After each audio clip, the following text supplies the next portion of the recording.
Step to touch to click.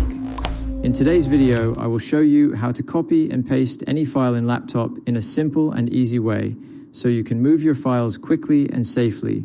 Now let's get started. Step 1. Open File Explorer on your laptop by clicking on the This PC or File Explorer icon from your desktop or taskbar.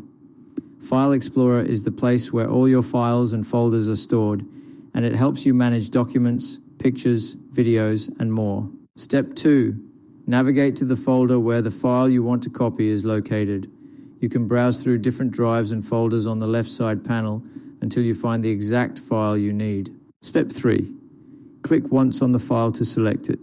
When you click on it, the file will be highlighted, which means it is ready for the next action. Step 4.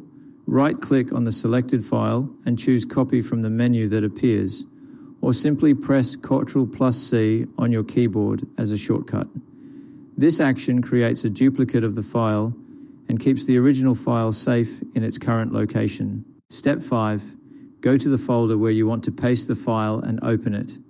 This destination folder can be on your desktop, in Documents, or even on a USB drive, depending on where you want the copied file to be placed. Step 6. Right-click on an empty space inside the folder and click Paste, or use the shortcut Ctrl+V on your keyboard to paste the file quickly. This will place the copied file into the new location without removing it from the original folder. Thanks for watching, and don't forget to subscribe to Touch to Click for more helpful tutorials.